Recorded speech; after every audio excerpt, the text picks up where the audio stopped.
Bem-vindo ao CIMEPcast, o podcast oficial do Sindicato dos Médicos de Pernambuco. Aqui discutimos os desafios, conquistas, novidades e os benefícios dos médicos associados ao CIMEP e da medicina no estado de Pernambuco. Não perca, toda semana, episódios novos com especialistas de diversas áreas da saúde, parceiros do Clube CIMEP e representantes das entidades médicas. Esteja sempre atualizado e informado com o CIMEPcast. Sejam bem-vindos a mais um CIMEPcast.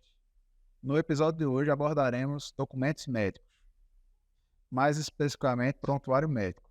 Estamos aqui com o nosso advogado, Dr. Rodrigo. Seja bem-vindo, Dr. Rodrigo. Boa tarde mais uma vez, Dr. Rodrigo. Agradeço o convite para a gente poder aqui trazer conhecimento para os médicos, né, e ficarem tranquilos ao exercer a medicina. Perfeito. Então hoje vamos abordar, dentro dos documentos médicos, o prontuário médico, né, Dr. Rodrigo? Exatamente. O Código de Ética Médica ele sofreu alterações em 2018, 2019, e ele tem um capítulo próprio sobre os documentos médicos, né? Dentre os documentos médicos, talvez o mais importante seja o prontuário médico. Está lá elencado nos artigos 87, 88 e 89, né? E assim, muitos médicos não têm conhecimento, né, de como preencher, né, de quem é a propriedade, de quem é o dono do prontuário. De quem é o responsável pela guarda. Quem é responsável pela guarda, né? E não sabem como existe, por exemplo, a previsão do artigo 11º, né, que um documento médico, né, ou no caso aqui, o prontuário médico, por estar escrito de forma ilegível, constitui infração ética, né? Então, esse profissional, fazendo suas anotações, né, de um procedimento, de uma cirurgia, de qualquer intervenção, um simples atendimento, se estiver ilegível, ali ele está cometendo uma infração ética, né, que pode vir a sofrer um processo ético junto ao CREMEP, né, e sofrer alguma penalidade. Perfeito. Pode existir algum atendimento, Dr. Rodrigo, sem prontuário? Não, né? Desde um atendimento clínico, hospitalar, tem que ter o registro, tem que ser feito o registro. Qualquer tipo de atendimento, né? Independente de ser uma internação, um atendimento ambulatorial, um atendimento de urgência, um atendimento letivo. Então, isso é muito importante, pessoal. Registrar todo tipo de interação que você faz com qualquer paciente, em qualquer situação e de forma legível. Quem tiver a letra ruim, compra um caderno de caligrafia e melhora. Porque senão você pode ser processado por isso, né, doutor Rodrigo? Pode sofrer processo ético, né? Perfeito. De quem é o prontuário médico, doutor Rodrigo? A quem pertence? Bom, o prontuário é do paciente, né? As informações são do paciente, então o prontuário é do paciente. Perfeito, mas a guarda é feita pelo profissional médico ou pela instituição de saúde. Instituição de saúde, né? Inclusive, assim, existem muitos casos, né? E assim, existe um desconhecimento no meio médico e, por exemplo, aquele médico, né, já exerce há muitos anos a medicina, tem o seu consultório particular, né, e que agora na pandemia mesmo, tiveram vários casos, né, o médico com 80 anos e faleceu, né, e o que ele deve fazer com aquelas fichas todas que ele acumulou, que ele guardou naquele consultório ao longo da vida, né, da atuação, né? Então ele tem que guardar aquelas fichas, isso também existe previsão no código. Não é simplesmente descartar, né, aquelas fichas de atendimento dos acompanhamentos dos pacientes. Então, doutor Rodrigo, uma curiosidade minha. Existe um período temporal que o médico deve guardar essas informações? Por exemplo, caso ele se aposentar, não mais exercer a medicina, ou caso, por exemplo, o paciente não está mais sob os cuidados dele, está sob os cuidados do outro médico, por quanto tempo ele tem que guardar esse documento médico, esse prontuário médico? Então, boa pergunta, doutor Rodrigo. Existe a resolução 1821 de 2007 do Conselho Federal de Medicina, que determina que essas fichas de atendimento, esses documentos médicos, eles devem ser guardados durante 20 anos. Né? Então, falando desse profissional que se aposentou, né, ele tem que guardar essas fichas, esses documentos médicos, do último atendimento prestado 20 anos. Né? Mas se ele, de fato, se aposentou, ele pode procurar o paciente, né, e devolver. Né? Aconselha que a entrega desses documentos seja de forma solene, ou seja, fazer mediante protocolo, né, para se resguardar de que entregou aquela documentação. Né? Inclusive porque o prontuário médico é um documento sigiloso, né? Sim. Para depois não alegarem que o médico vazou informações para outras pessoas. E a partir do momento que o médico passa de forma solene essas informações para o proprietário das informações, que no caso é o paciente, aí passa a ser a responsabilidade dele, né? Isso. Doutor Rodrigo, quais são as informações que devem estar contidas no prontuário médico? Bom, o prontuário médico, muito embora nós chamemos de prontuário médico, mas, e aí falando de um registro dentro de uma unidade hospitalar, ele vai ter anotações e registros de todos os profissionais da área de saúde. Assim como vai ter a evolução médica, vai ter da enfermagem, né? Vão constar dados da fisioterapia, do fisioterapeuta, né? Então, todo o atendimento prestado àquele paciente, as prescrições, exames, resultados. No prontuário, ele deve ser preenchido com o maior número de informações possíveis, né, sobre o paciente, né, e, como o senhor falou, que seja guardado de forma sigilosa. Perfeito. Aí o senhor já falou, né, que o prontuário ilegível gera também uma infração ética, né? Além do prontuário incompleto, né? Como, por exemplo, omitir informações, Sim. omitir exames laboratoriais, omitir resultado do exame físico, enfim. Deixar de descrever algo, alguma conduta que foi realizada. Deixar de colocar informações importantes, né? Sim. Se o paciente estiver inconsciente, doutor Rodrigo, um parente pode solicitar o prontuário? Sim, pode. É muito bom ter muito cuidado na hora de entregar, né, a esse parente, de fato, ver se é o responsável pelo paciente em caso de internação, né, saber o grau de parentesco, procurar entregar por escrito, mediante protocolo também, para se resguardar, né, até porque, assim, a gente tem sempre que se precaver de fraudes, mas a gente não pode afastar a boa-fé, né, então a gente não sabe, às vezes, esse parente, ele quer o prontuário, ele quer um laudo, ele quer um atestado, né, para fins de reivindicar algum direito, né, que aquele paciente, no momento, não está podendo exercer ou solicitar. Teve um caso muito interessante, doutor Rodrigo, passou aqui até pela Defensoria Médica, de um médico que estava sendo questionado pelo parente de um familiar, que ele prestou informações sigilosas a outra pessoa que se apresentou como familiar e na realidade não era familiar.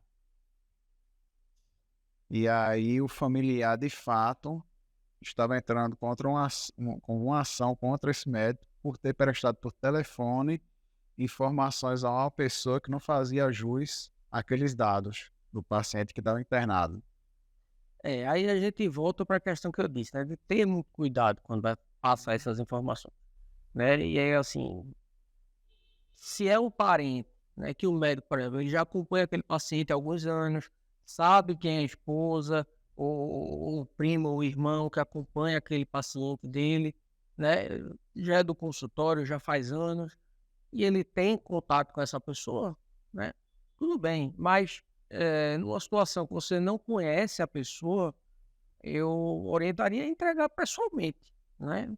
Mediante protocolo, registrando tudo e se certificando que de fato aquela pessoa é parente do paciente, Uhum. E o grau de parentesco, né? né? Perfeito. Doutor Rodrigo, em algumas situações excepcionais, outra pessoa que não seja o paciente pode ter acesso ao prontuário?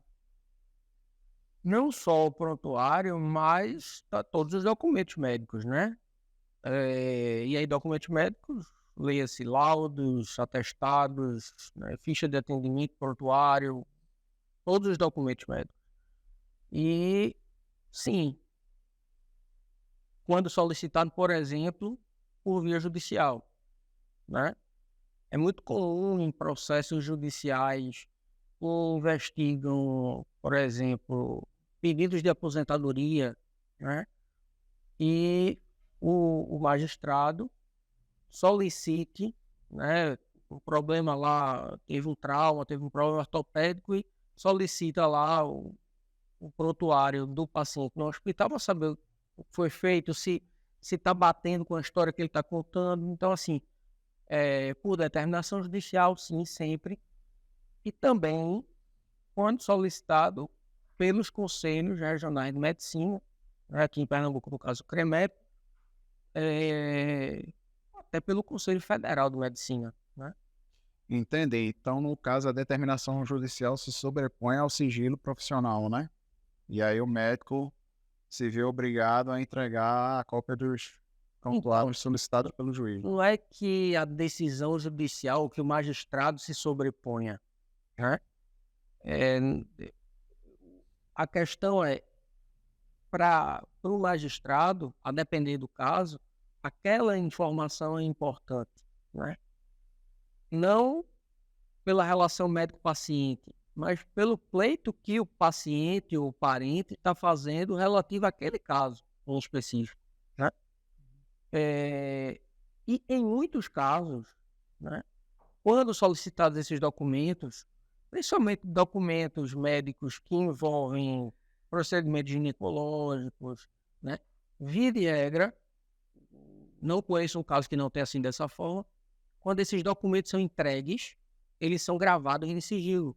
Então, um processo que corria de forma aberta, ampla, ele passa a correr em segredo de justiça, porque ele tem muitas vezes fotos, uma perícia que tem fotos íntimas ou né, de um procedimento, ou de uma cirurgia, ou, né, que possa mexer com a intimidade.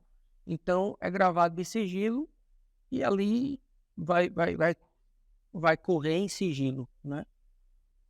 Entendi, perfeito. Inclusive, numa reunião do jurídico, que no caso foi ontem, no dia de ontem, nós estávamos debatendo justamente essa situação do prontuário médico.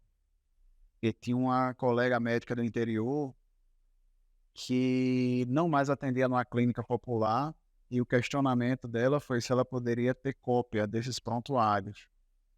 E o nosso entendimento foi que ela não poderia ter a cópia porque o prontuário pertence ao paciente e fica sob responsabilidade da clínica, porque ela prestava serviço para a clínica. E o nosso entendimento, né, justamente nessa reunião, foi que ela deveria orientar o seu paciente, que estava consultando com ela em outra clínica já, aí nessa clínica que ela trabalhava anteriormente, solicitar uma cópia dos seus prontuários para levar para outra clínica. Eu concordo em parte, né? Assim, eu acho que se esse médico, né, atuou nesse outro estabelecimento, né, se ele foi quem fez o atendimento, eu acho que ele também tem direito, né, de ter acesso. Mas, De ter acesso, mas não deu a cópia, né? mas o ter acesso, ele pode tomar nota, né? Assim como no hospital, você recebe os exames e você vai anotar no prontuário o que o profissional entende importante, né? Não necessariamente ele vai anexar lá, até porque não, se a gente passar um paciente que vai passar meses lá, vai ficar o quê? Tá entendendo? Entendi. Quantidade absurda de papel, né? Então, assim, sem dúvida nenhuma, se o paciente for solicitar a cópia, é o melhor caminho. Agora, eu entendo que esse profissional, se foi ele que realizou o atendimento, né, o mesmo profissional, o mesmo paciente, eu não vejo por que ele não possa simplesmente consultar e fazer seus apontamentos. Perfeito. Realmente é uma área que tem muitas certezas, mas também tem algumas situações que ficam na área de penumbra, né, doutor Rodrigo? É. Não é nem claro nem escuro, né? É muito casuístico, né? Ah, A gente não pode generalizar, né? A gente tenta passar toda a orientação baseada em casos reais, em casos, né, que aconteceram, que geraram ou não problema. Mas,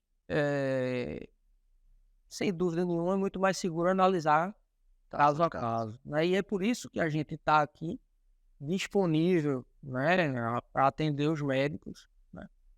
O que, no meu ponto de vista, é um grande serviço que esse médico presta, porque você confere ao médico a segurança de se consultar antes de acontecer o problema, né? Então, você dá a possibilidade ao associado dele atuar de forma preventiva, né? perfeito. Então, assim, atuar de forma preventiva é muito mais fácil do que você atuar quando o problema já existe, quando a sindicância ou o processo ético profissional já está instaurado. Perfeito. Então, resumindo, o prontuário pertence ao paciente, a guarda dele é da instituição de saúde ou do médico, se for um consultório, por exemplo, particular, uma propriedade do próprio profissional médico. O paciente tem o direito de solicitar uma cópia, o médico tem o direito de ter acesso a esse prontuário, quando assim o quiser, e o sigilo sobre esse prontuário pode ser quebrado se houver a determinação por parte do juiz ou se o médico estiver sofrendo uma ação no seu órgão de classe, no Conselho Regional de Medicina, e ele precisar desse prontuário para usar como uma ferramenta para se defender em uma eventual ação, não é isso? É que, assim, eu não usaria nem o termo que o sigilo vai ser quebrado, né? Porque, observe, em ambos os casos, a entrega do prontuário, né, tirar o prontuário ali daquele ciclo de médico-paciente, não é para fins do paciente, né? É para se averiguar, né, se aconteceu algo de errado ou para simplesmente saber o que foi que aconteceu, não é? Para fins de responsabilização, tanto do paciente quanto do profissional, né? E aí, médico, enfermeiro, fisioterapeuta, seja qual for o profissional. Não. Perfeito, então. Então, gostaria de agradecer ao senhor pela participação em mais esse Mapcast. É isso, doutor. Eu que agradeço. E se o senhor tiver mais alguma consideração para fazer, fique à vontade. Não, agradecer, me coloco à disposição, né? E sempre que tiverem dúvidas, né, que nos procurem. Nós estamos aqui à disposição para atender e para orientar da melhor forma possível. Perfeito. Relembrando mais uma vez que a Defensoria Médica está aqui disponível todos os dias da semana. Nos procurem caso tenham alguma dúvida e nossos advogados prontamente tirarão essas dúvidas. Gostaria de agradecer mais uma vez e falar aqui que encerramos mais um episódio do Snapcast e obrigado a todos pela participação. Até a próxima. Obrigado.